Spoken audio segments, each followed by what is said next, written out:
Islam merupakan agama syumul yang merangkumi segenap aspek kehidupan manusia yang tidak hanya terhad kepada akidah, ibadah dan akhlak, tetapi merangkumi aspek muamalat. Demikianlah ajaran Islam ini sememangnya sentiasa selari dengan perkembangan zaman dan ilmu pengetahuan serta sentiasa sesuai dengan keadaan sepanjang masa. Namun, malangnya masih ada yang lebih suka kepada tafsiran-tafsiran Islam yang tidak berteraskan Al-Quran dan As-Sunnah, dengan kata lainnya ialah ajaran sesat, iaitu ajaran yang terpesong daripada akidah atau syariat Islam seperti ajaran Ayah Pin.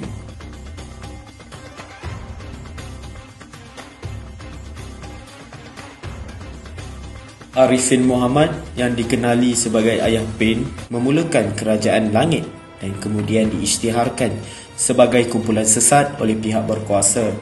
Dia telah mengaku dirinya sebagai Tuhan dan digelar sebagai ayah oleh pengikutnya yang percaya bahawa dia adalah utusan dari syurga.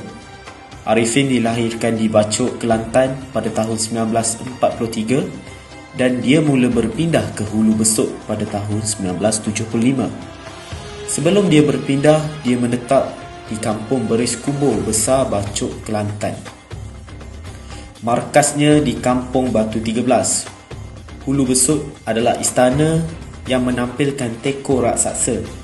Dikatakan struktur gegasi itu dibina dengan kos lebih dari RM1 juta.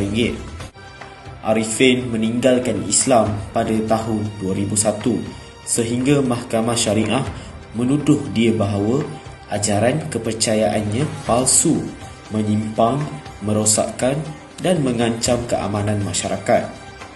Pada Mac 2012, Arifin dilaporkan menderita penyakit strok dan lumpuh sebelum dia berkahwin dengan seorang wanita berusia 18 tahun untuk menggantikan isteri pertamanya yang telah meninggal dunia.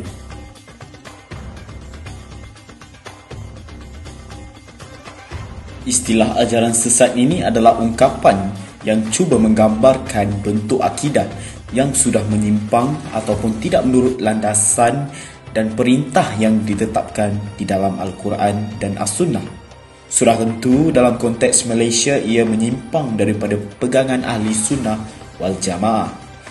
Dalam bahasa Arab, ajaran sesat diterjemahkan kepada beberapa istilah, antaranya Al-Falsafah Ad-Dahriyah, iaitu aliran yang mendukung fahaman mengingkari wujudnya Tuhan, Maha Pencipta, Maha Mengetahui dan Maha Berkuasa. Mereka menganggap alam ini wujud dengan sendiri tanpa ada pencipta dan mereka adalah golongan zindik.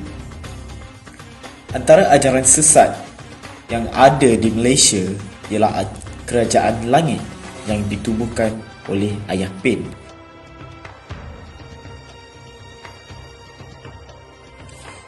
Seterusnya, anggaran teko 2 tingkat yang berwarna krim yang dipadankan dengan pasu biru bernilai RM45 juta.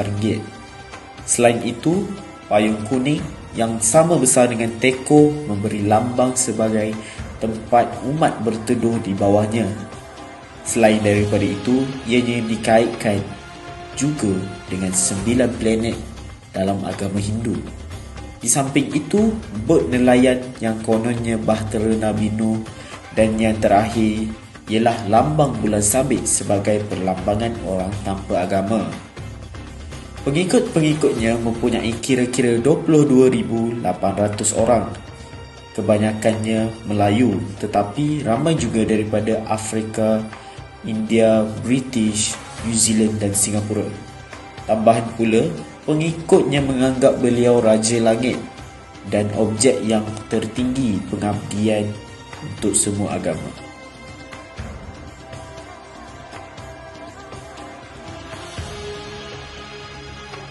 Kerajaan Langit merupakan sebuah kerajaan yang dibangunkan oleh Arifin yang berpusat di Hulu Besut, Terengganu. Arifin juga diisytiharkan sesat pada Disember 1997 oleh Jabatan Agama Islam Terengganu. Arifin membangunkan kawasan kerajaan langitnya dengan membina teko, pasu dan beberapa lagi replika besar sebagai lambang kepada kuasa Tuhan yang diamanahkan kepada dirinya untuk melindungi dan memayungi umat Islam. Di samping itu, Arifin pernah memohon sebidang tanah untuk menjalankan aktiviti kegiatan sesat mereka, tetapi menyatakan dalam permohonan bahawa ianya adalah untuk kegunaan pertanian. Akhirnya, kerajaan Ayah Pein ini telah ditumpaskan oleh kerajaan Malaysia pada Julai 2005. Setelah hampir 10 tahun menyampaikan ajaran sesat ini di Malaysia, akhirnya ajaran yang diikuti ramai telah diketahui oleh pihak berkuasa.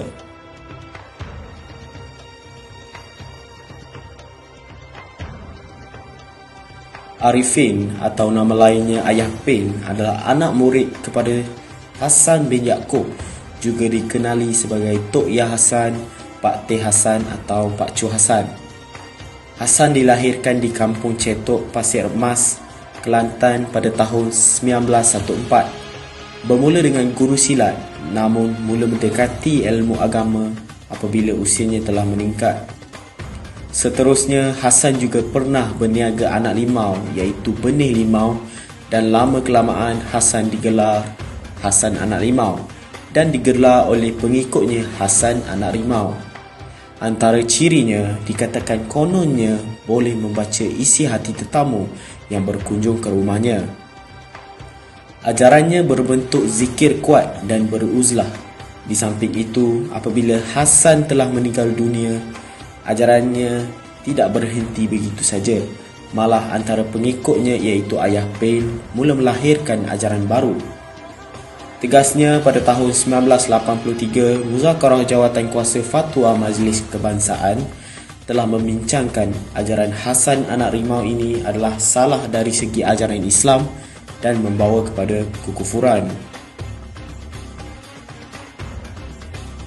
Kesimpulannya, umat Islam sentiasa berhadapan dengan dugaan dan cabaran yang agak hebat dalam mempertahankan akidah. Isu penyelewengan tauhid ini tidak boleh dipandang remeh dan menjadi tanggungjawab semua umat Islam bagi memastikan akidah umat Islam sentiasa berada di atas landasan yang betul. Dalam hal ini, kerjasama amat diperlukan dari semua pihak dalam bersama-sama membasmi ajaran sesat dalam masyarakat kita.